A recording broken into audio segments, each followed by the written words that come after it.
Hello folks, hope you're doing well. Happy holidays. Welcome to another One Piece review. This time we cover Manga chapter 1169. The closer we get to the finale of this flashback, the more and more I appreciate the added details that Oda's given us. And I was already looking forward to this backstory, this Loki and Harold fight that we're about to get, or this death match, before we even got the flashback. So Oda's given us tidbits of information as we go along. And we get more layers of information due to Shanks about the levels of the contract belonging to Emu. But I will get to that as the chapter goes along. What does this mean for Shanks as we go along? I'm going to get to that. But before I do, I have to talk about the anime because who the hell can't? So in my last review, I said episode 1151, for me personally, was the best episode of the year. And I said it was going to be very difficult for them to top what they did there. And true to form, I felt like it was. But little did I know, the animators in Toei Animation, along with what episode 1152 or episode 1053 would say, Hold My Beer, we got 3 back-to-back-to-back candidate episodes of the year. I'm still going to stand by what I said. For me personally, I feel like episode 1151 was my favorite episode out of 3. I feel like the episode 1152 was the stronger of the 3 due to the emotional aspect and the emotional aspect of the episode, as well as the overall production, the quality of the episode from start to finish. Everything that we got from the start, with what we got with Professor Clover and Vegapunk, and Clover revealing himself to be a D, and the scene involving Robin on the Sunny, inside the Sunny, listening to the Vegapunk broadcast as Vegapunk is mentioning the scholars, and Robin doesn't say anything, she doesn't yell out, but she's tearing up. So that was a masterful scene. And with this reveal of Professor Clover being a D, and oh man, Robin being involved and connected to a lot of characters with D in the name, it kind of makes you wonder if Oda is trying to tell us something here. But everything from that scene up until Barney and Luffy giving the floor to Barney to shine with the Nika punch, the giant Nika punch, out of everything that Saturn has done to Kuma, Ginny, and Barney specifically. And I love how Luffy gave that floor, and it was kind of like how Oda did it in the manga. Like, he gave the spotlight to Barney. He's been building this moment up for Barney to shine. We didn't know it was going to be in the form of Gear 5th or use a distorted future, but now we know it's a temporary boost, but it made sense narratively speaking. Right, the music was on point, especially using the music overtaking. I thought was a great choice. Everything from that scene, everything from the initial scene in that episode to Barney delivering the giant Nika punch was great. I feel like it was the stronger of the 3 episodes, but I will say there's a lot of things you can take from these 3 episodes. Like, I feel like episode 1152 was the stronger of the 3 episodes that we've gotten. That's not to say that's my favourite episode, but it's the stronger of the 3. The scene involving Joy Boy and his hockey being released, I think that's the scene of the year for me. Just look at this scene with Luffy and that look on his face. That scene is on so many frame pause moments for a lot of One Piece fans. It's insane. Like, I love the added detail where they added the Sun God Nika symbol in his eye. We got the symbol of the Sun God Nika symbol in Luffy's eye, but if you notice for a split second, we got the symbol from the Abyss pentagram in Luffy's eye as well. It was for a split second, so I really appreciated that. But for me, what really put this scene over the top, as visually insane as it was, I think it was the scene with Emu and Emu yelling before Emu mentioned Joy Boy, and just Emu having a crash out moment. But you do not see that look on Luffy's face very often when it comes to sensing someone else's hockey. And Joy Boy, that scene delivered. Like I said, you could make a case for any one of those 3 being the episodes of the year. And it's not to say that those are the only 3 standout episodes of the year. Like, no, we've been getting some solid stuff ever since Part 2 started. They are ending Egghead Island in the anime very strong. And I don't know what the format's going to be for when we get to elbaph. And we really don't know for sure because nobody's really come out and said anything, so I'm not going to say anything until that's made or it's confirmed. If there's a new format and this is the quality we get, I don't care what the format is. If we got this quality of episodes in elbaph maxed up to 10, I say sign me up. I don't care how the format goes next year. So I'm looking forward to that. It kind of makes you wonder what they're going to do, because remember when they first entered Egghead Island, the final saga, to separate, and I said this before, like the way to like distance themselves from Wano was to completely change the art style. A lot of people complained about that at the beginning. Look how things have changed. So it tells me, the other takeaway that I have, it tells me that the 6-month hiatus that they took to give us these quality of episodes was the correct decision. Like I said, you can make a case to any one of these three being the episode of the year or your favorite episode of the year, and you would not be wrong. Like I said, I'm going to stand by what I said. I think for me personally, episode 1151 is my favorite episode. That's my thoughts on the recent episodes. Let's get to this chapter, and immediately Oda gives us a quite like color spread drawn by him, and we got the color spread of the Rocks Pirates led by Zebek, front and center with a tiger. The takeaway from this obviously is the color scheme. Like Oda's giving us a spoiler for the color designs of the Rocks Pirates before we get the next manga volume cover. The takeaway from this is like Glorisoa's blonde hair, because in the anime it's kind of like pink or orange depending on how you look at it. But to me, like, there's going to be a lot of changes in the anime when it comes to a lot of people's designs. We got that with a lot of the Holy Knights. Like, some of the Holy Knights designs that we originally saw from the Kuma backstory are going to look vastly different a year and a half from now. So, Glorisoa is going to be another case of that. But other than that, it was a great colour spread, and it makes sense given we're about to end this flashback. So, let's begin with this chapter, and the stage is set 14 years ago. We go to Ripley's cabin with Scopper and Shanks talking about Ace. I think it's important to know when Scopper is talking about, also mentioning like how Garp is the one that told him about Ace. So I thought that was kind of cool. And Shanks learning about Roger's son for the first time, which is cool, because immediately he's like, oh, he's thinking of him as a little brother, because obviously he thinks of Roger as his dad. Although Scopper kind of backs that up when he says, oh, both you and Buggy like son. So I thought it was kind of nice they added Buggy to that mix, so it's not just Shanks. But then immediately Shanks saying because Ace has Roger's bloodline, Shanks says, I would be surprised if he's going to become the Pirate King of this new era. As Scopper says, that's not how it works.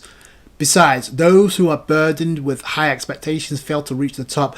I feel like for some reason, like this scene kind of, in some way, kind of echoes what we got with Vegapunk in his final words. So they try to paint the picture of who next Pirate King's going to be in a great area as well. Who is he going to be? Good? Is he going to be evil? So it kind of mirrors what Vegapunk said here earlier. It's with Scopper. We cut from there to Aura's castle and what's taking place inside as well as outside. And inside the castle, obviously, King Harold is starting to lose control here because of Emu's slave tattoo. And immediately you see Harold like, what am I doing? Weighing his options. Like, he's trying to think, is there a way to like defy Emu? So he's taking out his own guards, and he's coming to realize the error of his judgment here. It's a little bit too late, but we see Harold like saying to the guards, screw it, you gotta end me, you kill me now. The guards are like kind of like puzzled by this, but immediately they actually follow through with what Harold wants them to do. After King Harold attacks the guards, they do it, and as they're doing this, Loki and Jarl bust in the scene. It's the same scene that we saw before we dive deeper into King Harold's backstory without Silhouette. So we see it. Well, I shouldn't say that, because we see a back shot pause. We see a shot from the back of Harold, and he looks in silhouette, and in the front that's a completely different matter. So it's like, and I'm still puzzled why Oda did this, because nothing about his appearance has changed from the portrait that we first saw to what we see here. This is the scene where King Harold is shish kebabbed, quote unquote, by the guards. That doesn't work because we now know he's immortal, so that doesn't do anything. Loki and Jarl are like, what the fuck is going on here? Here, it cuts to the conversation involving Shanks and Scopper, and this is where the conversation turns into why Shanks is here. Shanks is like, me and King Harold, we were both bound by the Shallow Pact. Now, this was important because of what Shanks says here. Shanks says we were both bound by the Shallow Pact of the Holy Land to serve the Great One, Emu. Now, Shanks says here, this is just a shallow sea contract. Stage 1, Emu bootleg tattoo, which allows Emu to give them orders, but only if they're in range, which is kind of interesting. But he doesn't say anything about the powers, which I think was a smart move on the part of Oda. Oh, and you can tell that Oda was like very careful about this scene, because I'm assuming the scene where we saw King Harold and the stamp that he got, the Emu tattoo stamp that he got of Emu, a lot of people wanted to run with this and make it about Shanks. But Oda gives us more information here, and I knew he would. So he says, yeah, they were able to talk once they were away from the Holy Land, which makes sense because there was a scene in the previous chapter where the Holy Knights are discussing, like, Shanks didn't return. Like, he left and he didn't return, but he, in the way, he, like, met up with King Harold, and they were talking about, oh, Shanks, you're from the Red Air Pirates, aren't you? So then the scene dips into Harold will probably be happy to join the Holy Knights, but that can't happen because if he agrees to have a deeper contract with Emu, that might cause problems. The issue is, though, that Shanks left the Holy Land before King Harold got Emu's upgraded tattoo, so there's nothing he could do about that. He got the S tier upgraded tattoo of Emu, where it allows you to gain inhuman strength, insane power, immortality, and able to conjure abyss pentagrams. Like, we knew this from the previous chapter, but we're getting it from Shanks, so he knows this too. It allows them to travel anywhere, across, regardless of the distance. So, but in exchange, the Great One's voice, Emu's voice, can reach them anywhere, and disobedience is impossible. They cannot disobey Emu regardless. So whether you're a Holy Knight or whether you're as gullible as King Harold, it's GG. So you can't disobey, and that's the reason why Shanks is there, and it explains why he's on elbaph, because he wants to, like, trying to talk him out of, like, joining the Holy Knights, because it's like, they will not uphold their end of the deal. They will not keep their word. So he wants to make sure that nothing else bad happens. So that explains why Shanks is there. So after this, both of them notice the hockey clash. They sense the hockey clash coming from Loki and King Harold inside the castle. And we see a clash to where Loki's like trying to stop. What the hell are you doing, old man? You try to kill us. I love when Loki is clashing with King Harold. You got Jarl unsheathing his sword. Like, he's about to do some damage here. You see one of the guards trying to call up for backup for the rest of the guards to show up to the throne room. And what's really messed up is and then one of the guards is like, oh, I bet Loki's up to no good again. Completely unaware. And following this, we got Harold being pinned down by Loki and Jarl. And this is like King Harold's last chance to, like, convey and communicate with Loki and Jarl about what's going on here, like how he's at fault and what's going on. He was manipulated. He was like, he made a mistake. I'm trying to make elbaph a member nation to the government. They're trying to enslave the people of elbaph into warriors for the government. They never intended to keep their word from the very start. Jarl looks on, very concerned. Loki's like freaking out, what the hell are you talking about? So, but even though, and this is kind of important though, the world government is being brought up by King Harold, I'm thinking, why has nobody but Jarl spoken about this? But no, once the scene goes on, once this chapter plays itself out, it makes perfect sense why nobody but Jarl knows about the truth. So, and we kind of should have expected as much, but I just like the added details that Oda's given us here and there. Conversation turns into King Harold telling Jarl, listen, Loki needs to be the one to eat elbaf's secret treasure, the legendary rare devil fruit. We're finally getting to that as well. I'm the worst king in elbaph history. So he realizes the error of his ways, but it's too little too late. But then this is like King Harold's like final message to Loki, like, you must kill me and take my throne, Loki. Elbaph know what a disgrace of a king I was. Kill me and elevate yourself as a hero. And the moment he said that to Loki, it kind of reminds me of Sasuke and Itachi's dynamic, to be honest with you, what Itachi wanted Sasuke to do. Not letting the truth get out until Toby fucked that up. But I was a disgrace of a king. Let him know. I don't care how I'm remembered. The only thing that matters is to secure the elbaf's future. And I feel like those words right there are going to resonate in 2026 with Loki. I'm counting on you, Loki, to make things right. So all this dialogue is to prep Loki up to be the hero of the elbaf. Although this scene is going to be so Loki and Haradin, along with Luffy, are going to be the ones to make things right. to be the heroes of elbaph. This is where it's going in 2026. All of a sudden, you see, indeed, Harold is gone. I am now the Great One's vessel. He cranks his neck like a badass, and it's pretty much deathmatch city, here we come. Because he's like, none of you will be allowed to escape. The truth of what happened will die with the rest of you here. We get panels of one of the guards trying to like warn everybody to get away. You got the scene of King Harold towering over him and just steps on his head. It's brutal as all hell, and as he's just walking by because he's going after Loki. Oh, you're going after the legendary devil fruit? I can't allow that. All these people here, they're witnesses to the truth of what's going on here. Emu can't allow that. So you see Loki trying to run away, trying to get to the devil fruit. Why do I have to eat this devil fruit? And I'm like with Jarl on this, like, you better eat that devil fruit. King Harold's in hot pursuit. He's like, you're not getting that. Look, you're not eating that devil fruit, Loki. In comes Jarl and stabs King Harold. That doesn't work, but it's only to buy Loki time so he can get to the fruit. Because following this, King Harold's like, oh, I must return your sword. So apparently the sword the sword wound we see in Jarl's head now is because of the sword that Jarl once gave King Harold. So let me return this sword back to you. And he's just stabbed him in the head. But then Loki says, I need to eat the fruit and take up Ragnir. So he's obviously referring to the hammer, the giant hammer that we've seen Loki use. This is where King Harold snaps. He's like, no, I won't let you. But just then, King Harold is intercepted by Shanks and Scopper in a badass scene and take down King Harold momentarily. They find Jarl, but Jarl's like, don't worry about me. Stop Harold. You can't let Harold catch up to Loki. So it's not like they don't know of the situation here. So this is another detail of the overall scene.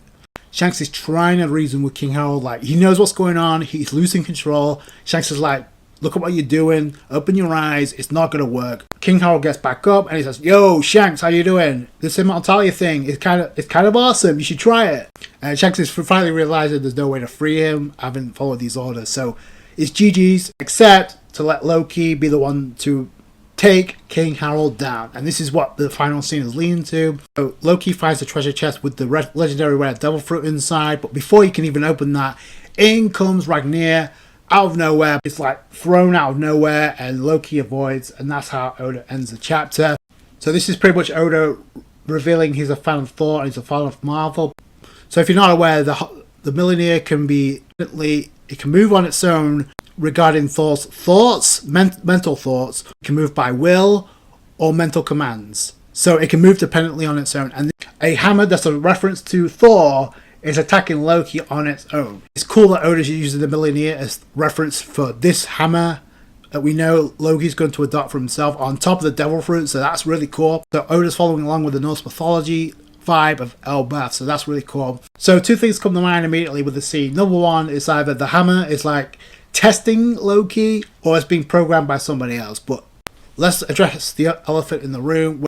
Oda was very careful on how he handled this dialogue with this scene involving Shanks, because in the previous chapter, following the previous chapter, when we got the information about the tattoo and how it can grant inhuman strength and immortality, a lot of people try to use this as a way to, wait a minute, what about Shanks? What does this mean for Shanks? I was going to mention something about it, but I was like, no, because I know Oda's going to reveal something because the flashback isn't done and we know Shanks is a part of it. So I waited till this chapter, and lo and behold, we got a scene involving more information about Shanks. So there's layers to this emu tattoo. Once you get the bootleg version, emu can communicate with you, but only if you're in range. If you're away from the Holy Land, you're in luck. If you get the upgraded emu tattoo, so I have a question about this because as of right now, King Harold has immortality. He's going to don the root of Shanks. He's going to lose his arm and lose his ability to regenerate. So is that the loophole for the regeneration capabilities of the Holy Knights? In the present, and I know it's been a while, but Scopper did slice and dice up Saint Summers, and he was struggling to put himself back together. It kind of looks like that's the case, and this is where the other part that I'm going with this, because the thing about this scene involving Shanks, like, this could tie into the secret that Loki was dangling over Luffy's head, that Oda was dangling over our heads. For the majority, we still haven't got an explanation or a reasoning or what's going on here. Oda could save that for a scene before elbaph ends. But where else could he tie this into? It doesn't matter if Shanks had this ability or not. Like, he doesn't have it anymore because he lost that limb. It's the reason why King Howard died is because obviously he's got, spoiler alert, he's probably going to lose that limb. No matter the upgrade, no matter how dark this secret is, it's not going to affect what's going on in the present. So it has to impact Luffy currently, or we're going to get a reveal like, oh, by the way, Shanks was lied to and he can be communicated by Emu. Like, and what really sucks is like, this is being forced on Loki and it's not his fault. And like that was obvious even before we jumped into this backstory, but now it's like, wow, this is really unfair to Loki. Like, but now this makes perfect sense as to why Scopper's there, because what not only did he say he sensed the same hockey coming from Gunko that he did the day that King Howard was killed, but also he was in the castle in person, so he saw everything that went down. So there is going to be a reconciliation, and there's going to be a lot of regret on both ends. We've been waiting to see Loki go all out for how long? We're going to get that in 2026 once he gets unshackled and healed up, but I can't wait.